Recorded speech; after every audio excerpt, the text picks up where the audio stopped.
ইরাকের কারবালায় ইমাম হোসেনের মাজারে লাখো মানুষের মাতম, ধর্মীয় মর্যাদা ও ভাবগাম্ভীর্যের মধ্য দিয়ে দেশে দেশে পবিত্র আশুরা পালন। যুক্তরাষ্ট্রের টেক্সাসে ভয়াবহ বন্যায় 15 শিশুসহ মৃতের সংখ্যা বেড়ে 51। নিখোঁজ পর্যটকদের উদ্ধারে অভিযান অব্যাহত, গাছপালা ভেঙে পড়ায় যান চলাচল ব্যাহত। গাজায় থেমে নেই ইসরায়েলি বর্বরতা, একদিনেই নিহত 78। মানবিক সহায়তার জোরালো দাবি জানিয়ে স্বাধীন ফিলিস্তিন রাষ্ট্রের পক্ষে ফ্রান্স, মালয়েশিয়া। 12 দিনের সংঘাতে ইসরায়েলের 5টি সামরিক ঘাঁটিতে আঘাত হানে ইরানের ক্ষেপণাস্ত্র, দাবি দ্য টেলিগ্রাফের। যুদ্ধ শেষে প্রথমবার জনসম্মুখে এলেন আয়াতুল্লাহ আলী খামেনি। এবং এবার ট্রাম্পের সঙ্গে সরাসরি লড়াইয়ে নামলেন ইলন মাস্ক। আমেরিকা পার্টি নামে নতুন রাজনৈতিক দল গঠনের ঘোষণা, মার্কিনীদের স্বাধীনতা ফেরাবেন বলে দাবি টেসলা প্রধানের।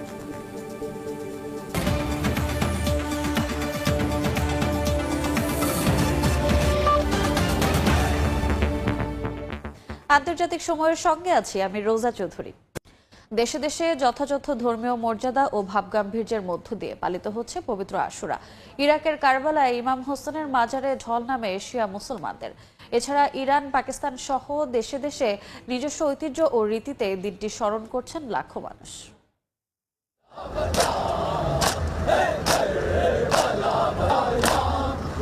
আশুরা হিজরি মাস মুহররমের 10 তারিখ কারবালার ময়দানে ইয়াজিদ বাহিনীর হাতে শহীদ হন মহানবী হযরত মুহাম্মদ সাল্লাল্লাহু আলাইহি ওয়াসাল্লামের প্রিয় দৌহিত্র ইমাম হোসাইন। তার মর্মান্তিক মৃত্যুকে স্মরণ করে এদিন বিভিন্ন ধর্মীয় আচার অনুষ্ঠান পালন করেন ধর্মপ্রাণ মুসলমানরা। এরই ধারাবাহিকতায় স্থানীয় সময় শনিবার পাকিস্তানের করাচিতে পালিত হয়েছে শোকাবহ এ দিনটি। তাজিয়া মিছিলে ইয়া হুসাইন বলে নিজেদের বুকে আঘাত করেন বাসিন্দারা। এ সময় যে কোনো ধরনের অপ্রীতিকর পরিস্থিতি এড়াতে তৎপর ছিলেন আইন শৃঙ্খলা বাহিনী। একই দিন প্রচন্ড দাবদাহ উপেক্ষা করে আশুরা পালনে ইরাকের রাজধানী বাগদাদের আল কাদিম মাজারে ছুটে যান বহু শিয়া মুসল্লি। তাদের হাতে ছিল লাল পতাকা, যা রক্তাক্ত কারবালার প্রতীক। একই চিত্র ইরানেও। রাজধানী তেহরানে বিশাল শোকাবহ মিছিল বের করেন ধর্মপ্রাণ শিয়া মুসল্লিরা। মৌসুমীর সাথী, সময় সংবাদ। যুদ্ধবিরতির আলোচনার মধ্যেও গাজায় থেমে নেই ইসরায়েলি বর্বরতা। একদিনে প্রাণ হারিয়েছেন আরও অন্তত 78 জন। গাজায় যুদ্ধবিরতি ও মানবিক সহায়তার দাবিতে জোরালো আহ্বান জানিয়েছে ফ্রান্স ও মালয়েশিয়া। এদিকে সংঘাত বন্ধের দাবি জানিয়ে সরকার বিরোধী বিক্ষোভ করছেন ক্ষুব্ধ ইসরায়েলিরা। স্থানীয় সময় শনিবার অবরুদ্ধ গাজা উপত্যকার খান ইউনিস, নুসেইরাত সহ বিভিন্ন স্থানে হামলা চালায় ইসরায়েলি সেনারা। এতে হতাহত হন বেশ কয়েকজন। এক বিবৃতিতে বিষয়টি নিশ্চিত করে গাজার স্বাস্থ্য মন্ত্রণালয়।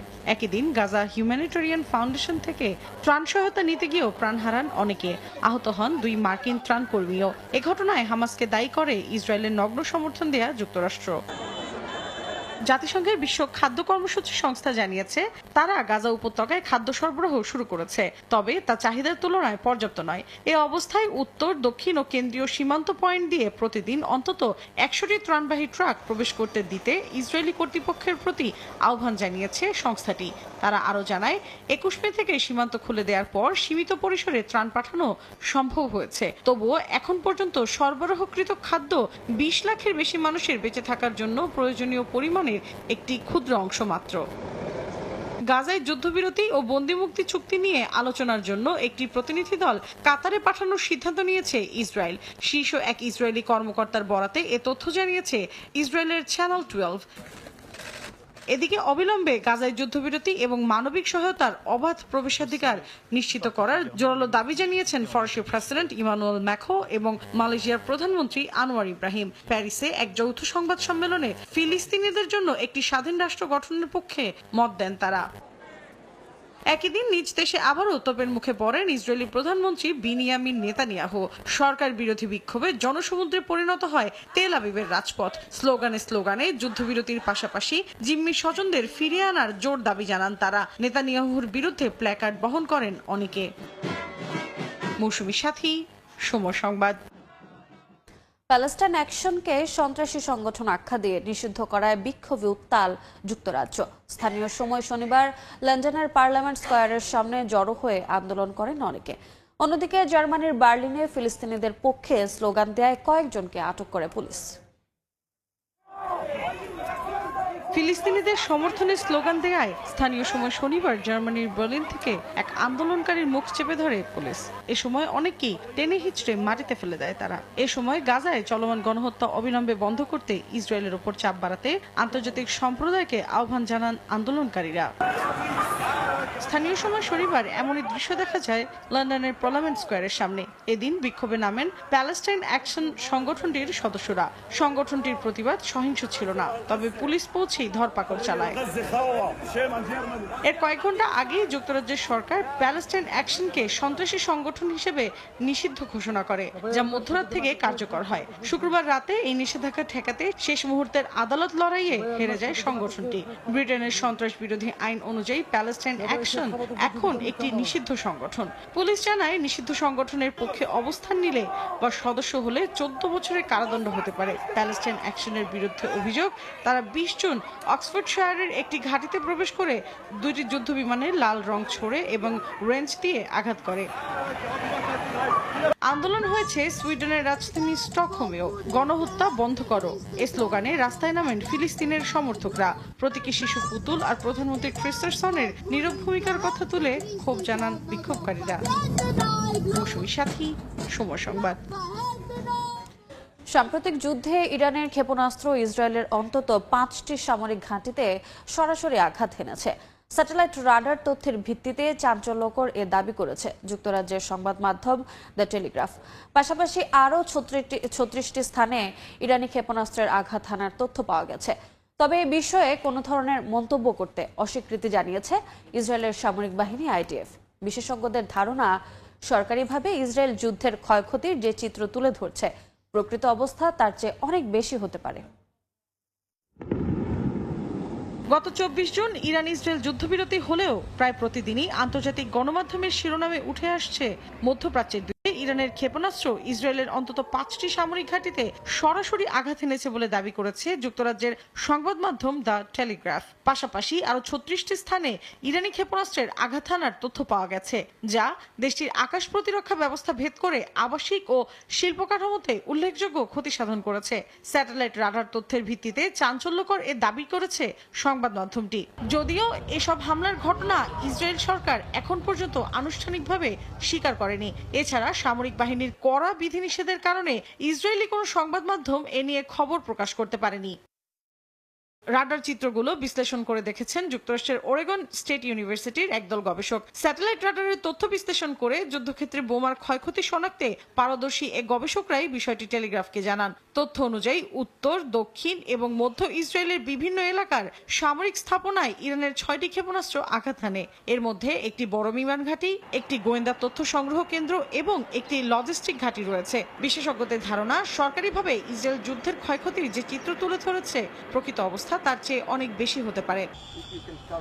বিশেষজ্ঞরা আরও জানান, সময়ের সঙ্গে সঙ্গে কেন ইরানের ক্ষেপণাস্ত্র বেশি পরিমাণে ইসরায়েলের নিরাপত্তা ব্যবস্থা ভেদ করতে পারল তা স্পষ্ট নয়। তবে এর কারণ হতে পারে ইসরায়েল তাদের সীমিত ক্ষেপণাস্ত্র বিধ্বংসী ক্ষেপণাস্ত্র অর্থাৎ ইন্টারসেপ্টর রয়েসয়ে ব্যবহার করেছিল। অন্যদিকে ইরানের ক্ষেপণাস্ত্র ছোড়ার পদ্ধতিও উন্নত হয়েছে এবং তারা হয়তো বেশি পরিমাণে অত্যাধুনিক ক্ষেপণাস্ত্র ব্যবহার করেছিল বলেও মনে করেন তারা। এছাড়া দ্য টেলিগ্রাফের পক্ষ থেকে সম্প্রতি ইসরায়েলের সামরিক বাহিনী IDF এর কাছে ইরানের ক্ষেপণাস্ত্র হামলা ও ঘাঁটির ক্ষয়ক্ষতি সম্পর্কে জানতে চাওয়া হলেও তারা এ বিষয়ে কোনো মন্তব্য করতে রাজি হয়নি। IDF এর একজন মুখপাত্র জানান, ক্ষেপণাস্ত্র প্রতিরক্ষা বা ঘাঁটির ক্ষয়ক্ষতির বিষয়ে কিছুই বলা যাবে না। তবে অভিযানের সময় জুড়ে সংশ্লিষ্ট সব ইউনিট কার্যক্রম চালু রাখতে সক্ষম হয়েছিল বলেও জানান তিনি। মৌসুমী সাথী, সময় সংবাদ।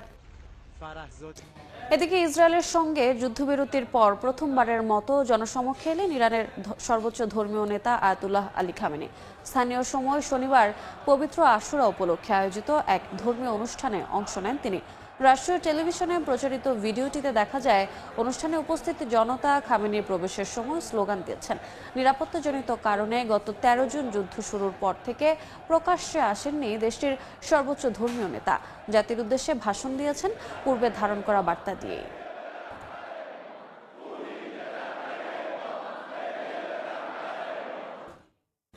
ডোনাল্ড ট্রাম্পকে টেক্কা দিতে আমেরিকা পার্টি নামে নতুন রাজনৈতিক দল গঠনের ঘোষণা দিয়েছেন ইলন মাস্ক।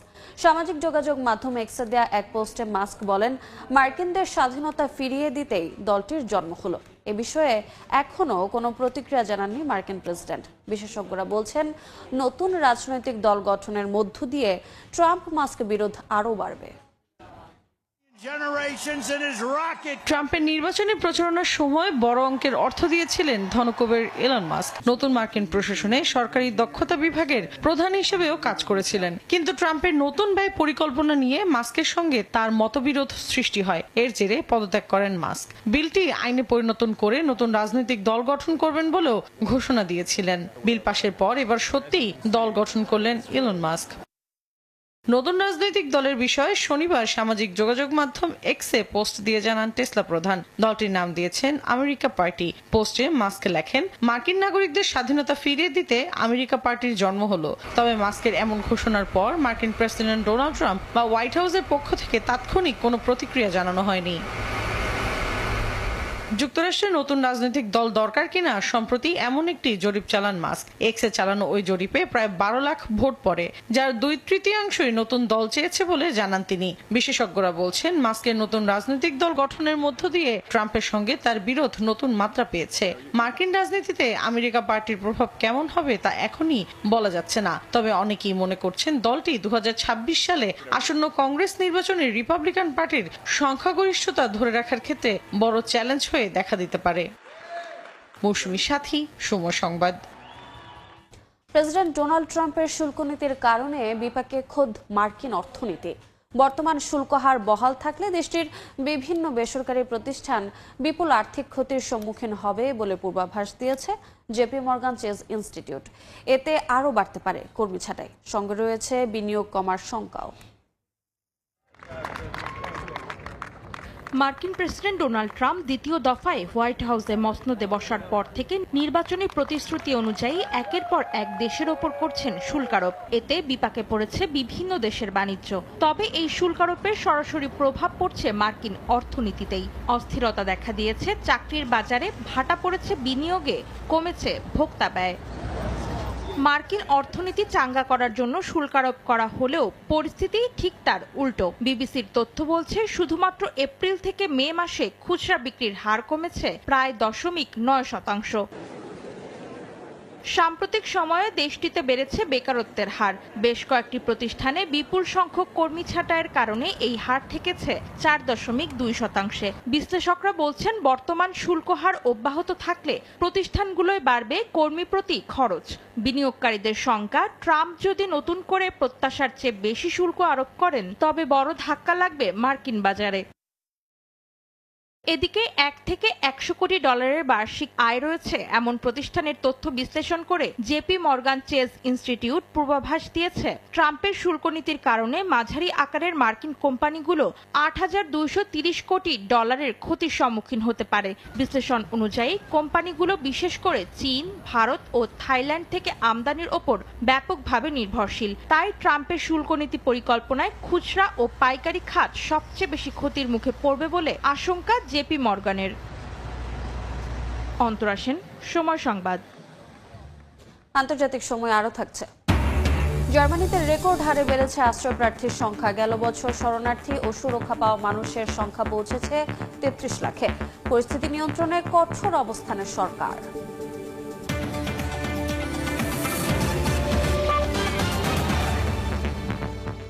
যুক্তরাষ্ট্রের টেক্সাসে ভয়াবহ বন্যায় মৃতের সংখ্যা বেড়ে 51 জনে দাঁড়িয়েছে। স্থানীয় বাসিন্দা ও গ্রীষ্মকালীন ক্যাম্পে থাকা নিখোঁজ পর্যটকদের উদ্ধারে অভিযান অব্যাহত রেখেছে কর্তৃপক্ষ জানায়, ভয়াবহ এ বন্যায় ধ্বংসস্তূপে পরিণত হয়েছে রাস্তাঘাট। যানবাহন বিকল ও গাছপালা ভেঙে পড়ায় ব্যাহত হচ্ছে চলাচল। এর মধ্যে আকস্মিক বন্যা সতর্কতা শেষ হয়েছে বলে জানিয়েছে আবহাওয়া দফতর। পাশাপাশি ধীরে ধীরে বন্যার পানি নামতে শুরু করলেও অঙ্গরাজ্যটি উত্তর পশ্চিমাঞ্চলের নদীর আশপাশের এলাকা থেকে 850-র বেশি মানুষকে নিরাপদ আশ্রয়ে সরিয়ে নেওয়া হয়েছে বলে জানা গেছে।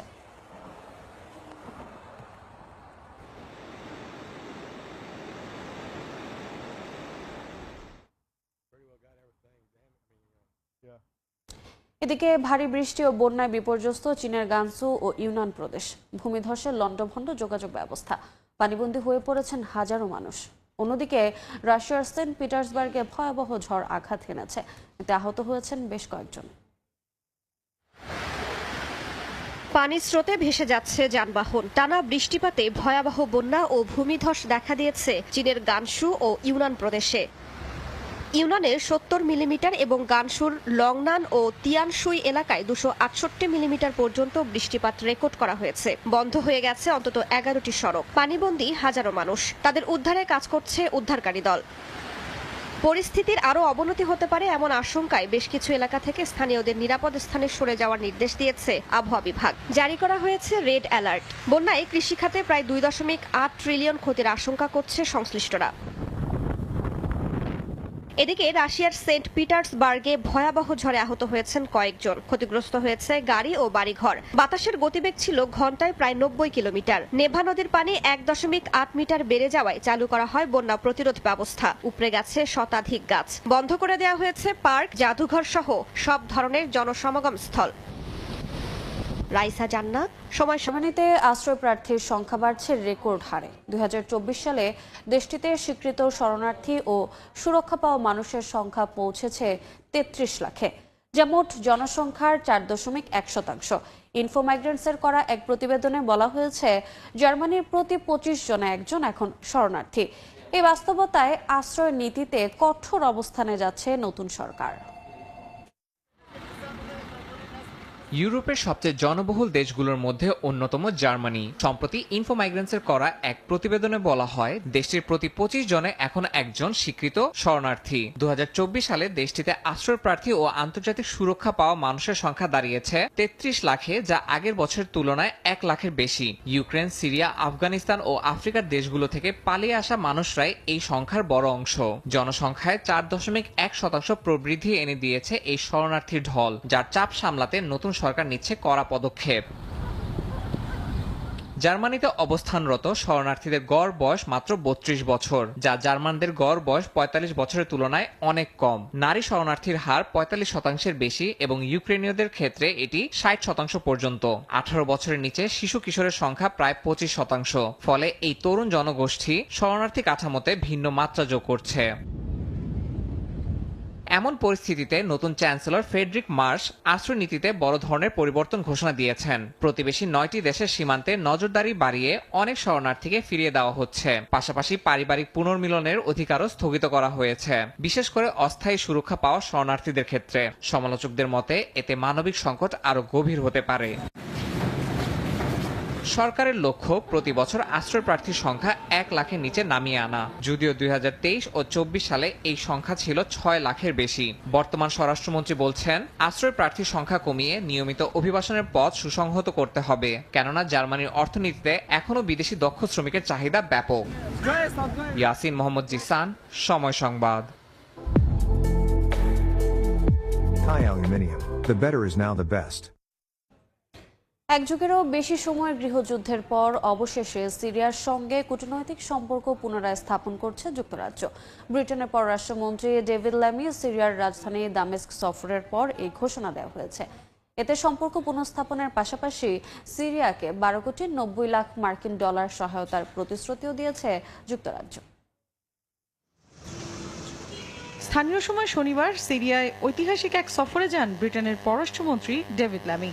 এ সময় দেশটির পররাষ্ট্রমন্ত্রী আসাদ হাসান আল শিবানি এবং অন্তর্বর্তীকালীন প্রেসিডেন্ট আহমেদ আল শারার সঙ্গে বৈঠক করেন তিনি। বৈঠকে সিরিয়ার সঙ্গে কূটনৈতিক সম্পর্ক পুনর্স্থাপন করার ঘোষণা দেন ল্যামি। এক বিবৃতিতে তিনি বলেন, সিরিয়ার জনগণের জন্য নতুন আশার আলো দেখা যাচ্ছে। স্থিতিশীল, নিরাপদ এবং সমৃদ্ধ ভবিষ্যৎ গড়ে তোলার জন্য সিরিয়ার নতুন সরকারকে তাদের প্রতিশ্রুতি পূরণের সহায়তা করা যুক্তরাজ্যের স্বার্থের অন্তর্ভুক্ত। আমি চাই এই নতুন সরকার যেন তাদের অন্তর্ভুক্তিমূলক শাসন চালিয়ে যায়, তাদের শাসন ব্যবস্থায় স্বচ্ছতা ও জবাবদিহিতা নিশ্চিত করে। এমনকি সামনের দিনগুলোতে শান্তিপূর্ণ রূপান্তরের পথে সিরিয়াকে সমর্থন দিতে যুক্তরাজ্য প্রস্তুত। এছাড়া দ্বিপাক্ষিক সম্পর্ক আরও দৃঢ় করতে চায় ব্রিটেন। বৈঠকে সিরিয়ার জন্য 12.90 লাখ ডলারের আর্থিক সহায়তার ঘোষণাও দিয়েছেন ল্যামি। এছাড়া তিনিই একমাত্র ব্রিটিশ প্রধানমন্ত্রী যিনি গত 14 বছরের মধ্যে প্রথমবারের মতো সিরিয়া সফর করেন। ল্যামির দেয়া বিবৃতিতে তিনি আরো বলেন, সহায়তা প্যাকেজটি জরুরি মানবিক সাহায্যের পাশাপাশি দীর্ঘমেয়াদী পুনর্গঠনে ব্যবহার করা হবে। বিশেষ করে শিক্ষা খাতে উন্নয়নের ওপর গুরুত্ব দেওয়া হবে। চলতি বছর এপ্রিলে সিরিয়ার বিরুদ্ধে আরোপিত নিষেধাজ্ঞা শিথিলের ঘোষণা দেয় ব্রিটেন। এই ঘোষণার পর বিনিয়োগ উৎসাহিত করার জন্য সিরিয়ার কেন্দ্রীয় ব্যাংক ও বিভিন্ন তেল কোম্পানি সহ 23টি সংস্থার সম্পদ অবমুক্ত করা হয়। তবে সিরিয়ার প্রেসিডেন্ট বাশার আল আসাদ সরকারের সদস্যদের ওপর আরোপিত নিষেধাজ্ঞা বহাল রাখা হয়েছে। মৌসুমী সাথী, সময় সংবাদ। তালেবান সরকারের স্বীকৃতিতে রাশিয়া প্রথম দেশ হিসেবে এগিয়ে এলো। 2021 সালে ক্ষমতা দখলের পর এটি তালেবানের জন্য বড় কূটনৈতিক বিজয়। আফগানিস্তানের দীর্ঘ ইতিহাসের উত্থান পতনের পর রাশিয়ার এই পদক্ষেপ আন্তর্জাতিক কূটনৈতিক সম্পর্কেও নতুন মোড়ে দাঁড় করিয়েছে। বিশ্লেষকরা বলছেন, পুতিন প্রশাসনের পর মধ্য এশিয়ার কয়েকটি দেশ ও চীন হয়তো তালেবান সরকারের পরবর্তী স্বীকৃতিদাতাদের মধ্যে থাকতে পারে। 2021 সালে কাবুল দখলের মধ্য দিয়ে আফগানিস্তানের ক্ষমতায় ফেরে তালেবান। তবে দীর্ঘদিন কোনো দেশ তাদের সরকারকে আনুষ্ঠানিক স্বীকৃতি দেয়নি। গেল বৃহস্পতিবার প্রথম দেশ হিসেবে তালেবানকে স্বীকৃতি দিয়েছে রাশিয়া। এর মাধ্যমে পরিবহন, জ্বালানি ও অবকাঠামো খাতে দ্বিপাক্ষিক সহযোগিতার বার্তাও দিয়েছে মস্কো।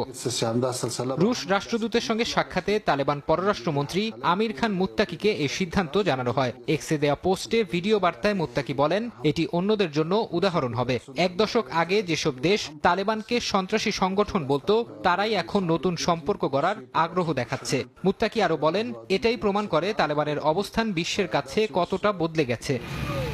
তালেবান ও রাশিয়ার সম্পর্ক বহু পুরনো হলেও ইতিহাসে রক্তাক্ত অধ্যায়ও রয়েছে। 1979 সালে আফগানিস্তানে সোভিয়েত হামলা, 15,000 রুশ সেনার মৃত্যু। 1996 সালে তালেবানের হাতে জাতিসংঘের একটি কম্পাউন্ডে আশ্রয়ে থাকা সাবেক সোভিয়েত সমর্থিত প্রেসিডেন্ট মোহাম্মদ নাজিবুল্লাহর হত্যার মতো ঘটনা রাশিয়ার স্মৃতিতে স্পষ্ট। সেই সম্পর্কেই এখন নাটকীয় মোড়। আন্তর্জাতিক পর্যায়ে এখনও তালেবান সরকারকে রাশিয়া ছাড়া স্বীকৃতি দেয়নি কেউ। তবে চীন, ইরান, পাকিস্তান ও ভারত নানা কৌশলে তালেবানের সঙ্গে যোগাযোগ রাখছে। বিশেষজ্ঞদের মতে রাশিয়ার এই স্বীকৃতি একটি ভূ রাজনৈতিক বার্তা, বিশেষ করে মার্কিন নেতৃত্বাধীন প্রভাব বলয়ের বাইরে নিজস্ব প্রভাব বিস্তারের কৌশল। বিশ্লেষকরা বলছেন, তালেবান আন্তর্জাতিক স্বীকৃতির জন্য দীর্ঘদিন ধরে চেষ্টা চালিয়ে যাচ্ছে। রাশিয়ার এই স্বীকৃতি তাদের জন্য এক বড় কূটনৈতিক বিজয়। পর্যবেক্ষকদের মতে মধ্য এশিয়ার কয়েকটি দেশ ও চীন হয়তো তালেবান সরকারের পরবর্তী স্বীকৃতিদাতাদের মধ্যে থাকতে পারে। ফারহাদ চৌধুরী, সময় সংবাদ। যুক্তরাষ্ট্রে উদযাপিত হলো 249তম স্বাধীনতা দিবস। আতশবাজির আলোয় ভরে ওঠে রাজধানী ওয়াশিংটন ডিসি ও নিউ ইয়র্কের আকাশ। মনোমুগ্ধকর এই দৃশ্য উপভোগে জড়ো হন হাজারো মানুষ। দিনটি উপলক্ষে হোয়াইট হাউসেও ছিল নানা আয়োজন। সেখানে উপস্থিত ছিলেন মার্কিন প্রেসিডেন্ট ডোনাল্ড ট্রাম্প ও স্ত্রী মেলানিয়া ট্রাম্প। নিউ ইয়র্কের রাতের আকাশ জুড়ে নানা রঙের আলোর ঝলকানি। স্থানীয় সময় শুক্রবার যুক্তরাষ্ট্রের 249তম স্বাধীনতা দিবস উপলক্ষে জমকালো আতশবাজিতে মেতে ওঠেন শহরের বাসিন্দারা। দিবসটি উপলক্ষে সেজে ওঠে রাজধানী ওয়াশিংটন ডিসিও। আতশবাজির চোখ ধাঁধানো দৃশ্য উপভোগে ওয়াশিংটন ডিসিতে স্মৃতিস্তম্ভের সামনে হাজারো মানুষের ঢল নামে। গানে গানে মুখর হয়ে ওঠে প্রাঙ্গণ। এই বছর আতশবাজিগুলো আমার দারুণ লেগেছে। মনে হয় গত বছরের চেয়ে ভালো ছিল। শেষটা ছিল অসাধারণ। টানা অনেকগুলো আতশবাজি একসঙ্গে ফেটে পড়ছিল আকাশ জুড়ে। এক কথায় দারুণ। এটা আমার জীবনের সবচেয়ে সুন্দর আতশবাজি। আর এই মুহূর্তটা আরো বিশেষ, কারণ এই মুহূর্তে আমরা মার্কিন নাগরিক হিসেবে 4 জুলাই উদযাপন করছি। দিনটি ঘিরে হোয়াইট হাউস জুড়েও ছিল লাল, সাদা, নীল রঙের পতাকা ও ব্যানার। স্ত্রী মেলানিয়া ট্রাম্পকে নিয়ে আতশবাজির মনোমুগ্ধকর দৃশ্য উপভোগ করেন মার্কিন প্রেসিডেন্ট ডোনাল্ড ট্রাম্প। পরে হোয়াইট হাউসের সামনে সঙ্গীত পরিবেশন করে ইউনাইটেড স্টেটস মেরিন ব্যান্ড। ছিল 80 দশকের পপ সঙ্গীত। আমি মনে করি প্রেসিডেন্ট হিসেবে আমার প্রায় 6 মাসই সবচেয়ে সফল সময় ছিল। অনেকেই বলছে এটাই ছিল ইতিহাসের সেরা 6 মাস। আর আমি নিশ্চিতভাবে জানি গত 2 সপ্তাহে জয়, জয় আর জয় হয়েছে। এমন কিছু আগে কখনো ঘটেনি। winning. 1776 সালের 4 জুলাই ব্রিটিশ শাসনের অবসান ঘটিয়ে স্বাধীনতা ঘোষণা করেছিল তৎকালীন 13টি কলোনি। সেই দিনের স্মৃতি ঘিরে প্রতি বছর এই দিনটি যুক্তরাষ্ট্রের স্বাধীনতা দিবস হিসেবে উদযাপন করা হয়। প্যারেড, ব্যান্ড মিউজিক, ঐতিহ্যবাহী পোশাক পরে দিনটি উদযাপনে মেতে ওঠেন দেশটির সাধারণ মানুষ। রাইসা জান্নাত, সময়। দেখছেন আন্তর্জাতিক সময়। ভারতের ঝাড়খণ্ডে অবৈধ খনি ধসের ঘটনায় 4 শ্রমিক নিহত হয়েছেন। শনিবার রামগড় জেলার কারমা এলাকায় এ দুর্ঘটনা ঘটে। রাত 11:30 কারমা খনি প্রকল্পে ধস নামলে 4 শ্রমিকের মৃত্যু হয় বলে জানান গ্রামের প্রধান খগেশ্বর মাহাতো। নিহতদের স্বজনদের আহাজারিতে ভারী হয়ে ওঠে এলাকা। উপস্থিত স্থানীয়দের অভিযোগ, খনিটি অবৈধভাবে পরিচালিত হচ্ছিল এবং প্রশাসনের পক্ষ থেকে কার্যকর ব্যবস্থা না নেওয়ায় বারবার এমন প্রাণঘাতী দুর্ঘটনা ঘটছে। উদ্ধার তৎপরতার জন্য মোতায়েন করা হয়েছে অ্যাম্বুলেন্স ও উদ্ধারকারী দল। এ ঘটনার তদন্ত শুরু করেছে প্রশাসন।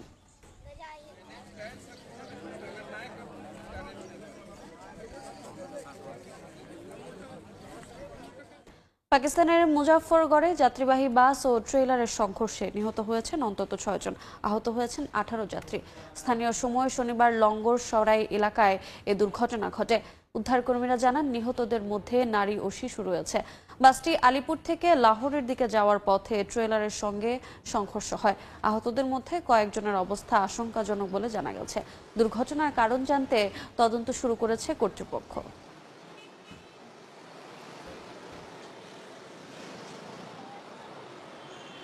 দেখছেন আন্তর্জাতিক সময়। সন্তান জন্ম দিলেই দম্পতিদের নগদ অর্থ সহায়তা দেওয়ার পরিকল্পনা করছে চীন। দেশটির সরকারি কর্মকর্তাদের বরাত দিয়ে এক প্রতিবেদনে সিঙ্গাপুর ভিত্তিক সংবাদ মাধ্যম দ্য স্ট্রেইট টাইমস এ খবর জানিয়েছে। বলা হয়েছে 2025 সালের 1 জানুয়ারি থেকে সন্তান জন্ম দেওয়া প্রতিটি চীনা দম্পতি বছরে 3600 ইউয়ান নগদ সহায়তা পাবেন। সন্তানের বয়স 3 বছর না হওয়া পর্যন্ত প্রতি বছর এই নগদ অর্থ পাবেন তারা। নিম্ন জন্মহার সমস্যা মোকাবিলায় এই উদ্যোগ নিয়েছে বেইজিং।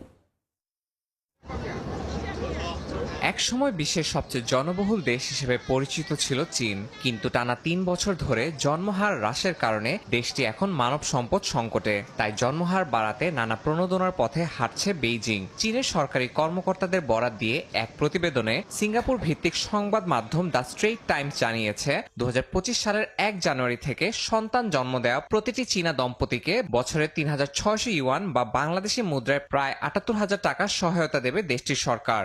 সন্তানের বয়স 3 বছর না হওয়া পর্যন্ত প্রতি বছর এই নগদ অর্থ পাবেন তারা। দীর্ঘদিন ধরে এক সন্তান নীতি অনুসরণ করার কারণে বয়স্ক জনগোষ্ঠীর সংখ্যা বেড়েছে। এছাড়া কমেছে কর্মক্ষম মানুষ এবং তৈরি হয়েছে লিঙ্গীয় ভারসাম্যহীনতা। এই সংকট মোকাবিলায় 2016 সালে এক সন্তান নীতি বাতিল করে 2 সন্তান নীতি চালু করে সরকার। 2021 সালে সেটিও পরিবর্তন করে চালু করা হয় 3 সন্তান নীতি। তবে এত কিছুর পরও জন্মহারে উল্লেখযোগ্য কোনো পরিবর্তন আসেনি দেশটিতে। চীনের জাতীয় পরিসংখ্যান অনুযায়ী 2016 সালে দেশটিতে শিশু জন্মের সংখ্যা ছিল প্রায় 1,88,00,000 লাখ। 2024 সালে সেই সংখ্যা কমে দাঁড়ায় 95 লাখে, যা বিগত দশকের তুলনায় প্রায় অর্ধেক। এভাবে চলতে থাকলে জাতিসংঘের হিসাব অনুযায়ী 2050 সালের মধ্যে চীনের জনসংখ্যা নেমে আসবে 130 কোটিতে এবং 2100 সালের মধ্যে তা আরও কমে 80 কোটিতে পৌঁছাতে পারে। সন্তান জন্মে উৎসাহ দিতে এরই মধ্যে চীনের সরকার আবাসন ভর্তুকি, বিনামূল্যে স্বাস্থ্যসেবা ও আর্থিক সহায়তা চালু করেছে।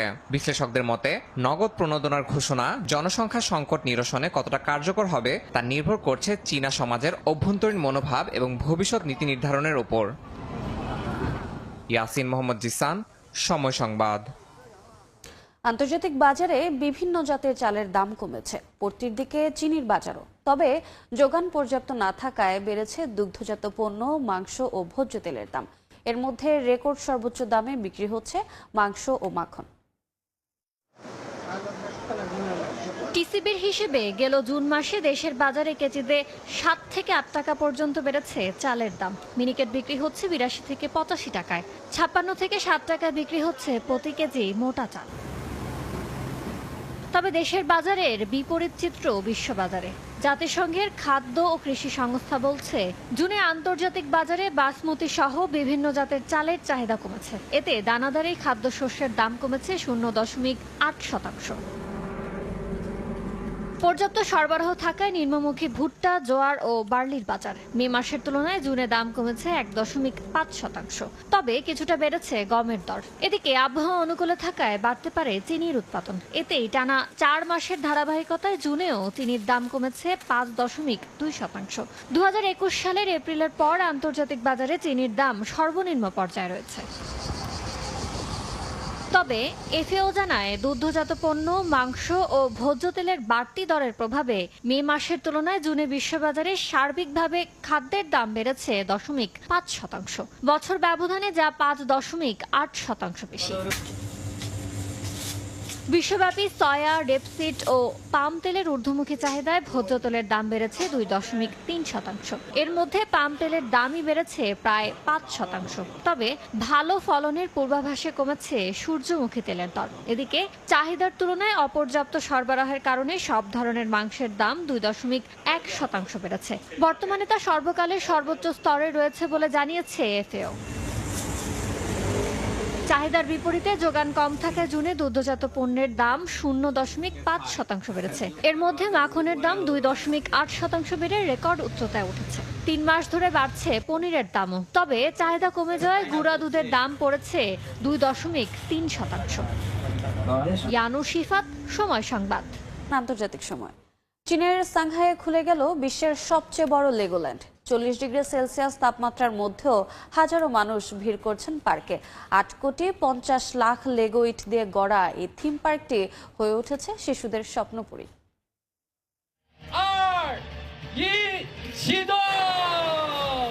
স্থানীয় সময় শনিবার সকালে সাংহাইয়ের জিনশান জেলায় আনুষ্ঠানিকভাবে উদ্বোধন হয় চীনের প্রথম এবং বিশ্বের সবচেয়ে বড় লেগোল্যান্ড পার্কের। উদ্বোধনী মঞ্চে উপস্থিত ছিলেন লেগো সিইও নিলস বি ক্রিস্টিয়ানসেন সহ সরকারি কর্মকর্তারা। 3 লাখ স্কয়ার মিটারের এই থিম পার্কে রয়েছে 75টিরও বেশি রাইড ও নানা আকর্ষণ।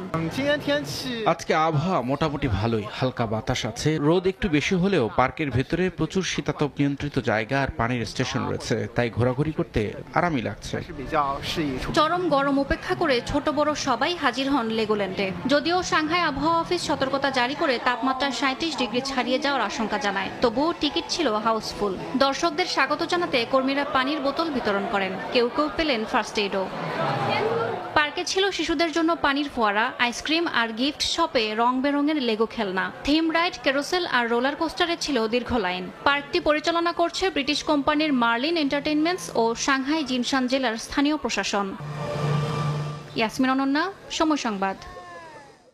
আন্তর্জাতিক সময়ের শীর্ষ সংবাদ জানিয়ে দিচ্ছে আরেকবার।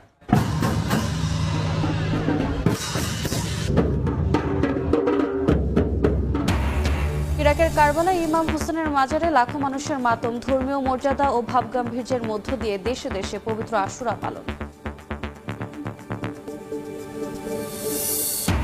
যুক্তরাষ্ট্রের টেক্সাসে ভয়াবহ বন্যায় 15 শিশু সহ মৃতের সংখ্যা বেড়ে 51। নিখোঁজ পর্যটকদের উদ্ধারে অভিযান অব্যাহত।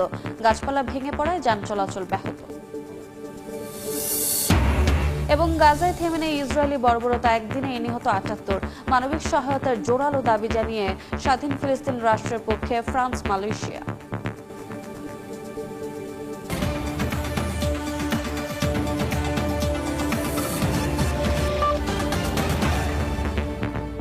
এ ছিল আন্তর্জাতিক সময়। সঙ্গে থাকুন সময়।